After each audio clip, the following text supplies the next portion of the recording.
Moscow's defenses have already been directly breached. The air defense system protecting the Russian capital features 3 rings of assets designed to operate at 5 different altitude levels. Retired Lieutenant General Ihor Romanenko stated this on Espreso TV. This area has been known since Soviet times. Firstly, inside this area is the 1st Special Purpose Army for directly covering Moscow. Then the Moscow Air Defense District. There were only 2 of them, one Moscow and one Baku from the time of the Soviet Union, around Moscow. So these positions of the 25th complex, the oldest, are now used to deploy new modern equipment that they produce, which they have, he said. Romanenko emphasized that geographically we see 3 rings of assets deployed by them. Experts say there are 5 levels in height. For example, different complexes and different means. In addition, they have formed helicopter detachments that operate against drones, which means overall a fairly high potential. Despite this, as we know, strikes were carried out by the Ukrainian Defense Forces on military facilities. Enterprises in the Moscow region primarily and drones are already flying in. The inviolability was directly violated in Moscow. They reached, although the number that reached is still small. Compared to other objects, it is considered a high-level indicator if 30 to 40% of our drones reach other covered objects, the general stated. He added that according to their estimates, only about 60% of objects in the Russian Federation are covered.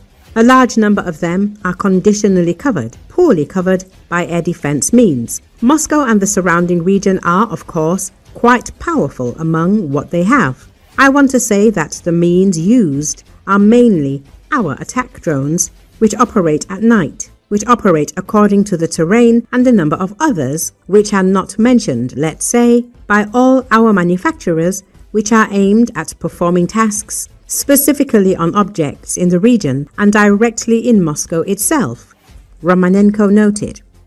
The general believes that the question again is that we need to scale up this kind of production and, in addition, and certainly add missile weapons to them. Now there is talk that flamingos are already being produced by the tens, possibly up to 100, one way or another. A dozen have already been used, but from the point of view of an air target, it is a large missile that can be detected, tracked, and therefore destroyed. That is, the question is not just to develop some means, but the question is that this means effectively performs its tasks of hitting an enemy target, in this case a ground, stationary one.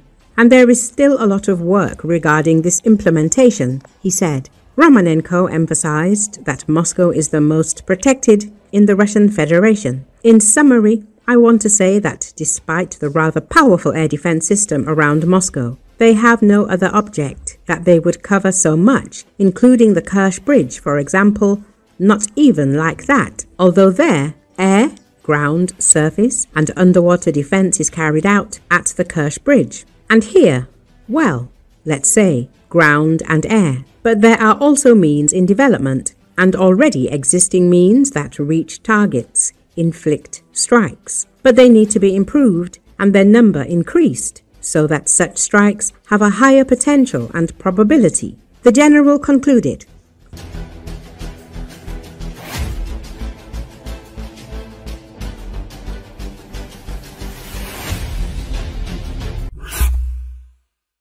The Russians are trying to strengthen the defense of Crimea by closing traffic across the bridge and installing new barriers. Ukrainian intelligence is monitoring the situation on the peninsula and preparing for new strikes on the occupation infrastructure.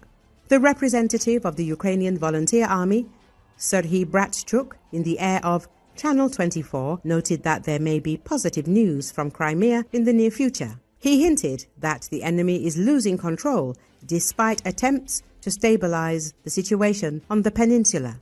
The Russians are trying to strengthen the peninsula's defenses, in particular closing traffic across the Crimean Bridge and installing additional barriers. Ukrainian intelligence is closely monitoring the situation in all directions, recording changes in the work of the occupiers and their attempts to patrol the waters of Sevastopol. Some of the information, according to Sergei Bratchuk, is used to plan future strikes.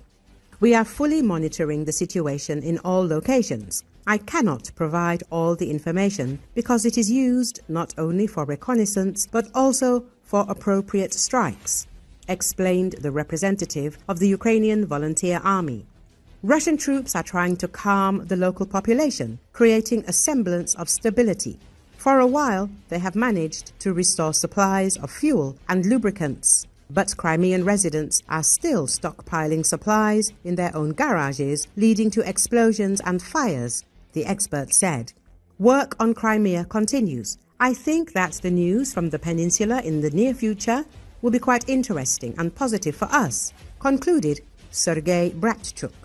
Despite the attempts of the occupants to strengthen the defense and control the situation, their actions do not change the general trend.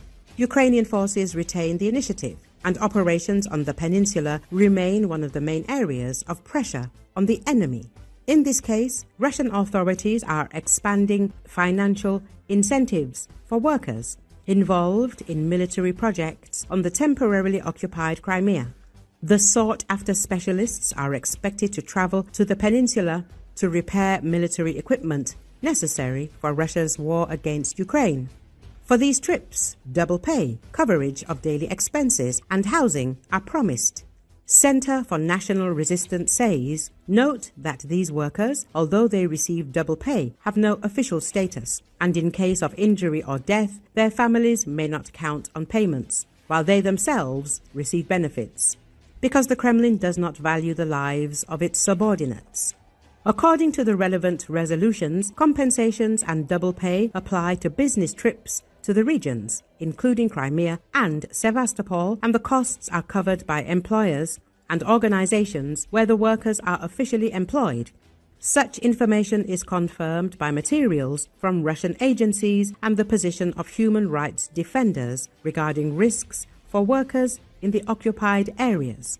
According to the Atesh movement in the captured Sevastopol, works continue to dismantle decommissioned equipment for repair of combat vehicles as well as armored systems. According to sources from the depot of one military unit, dozens of dual-use trucks and multi-purpose vehicles have been removed. Satellite images confirm the use of this equipment as donors of spare parts for combat operations in southern Ukraine.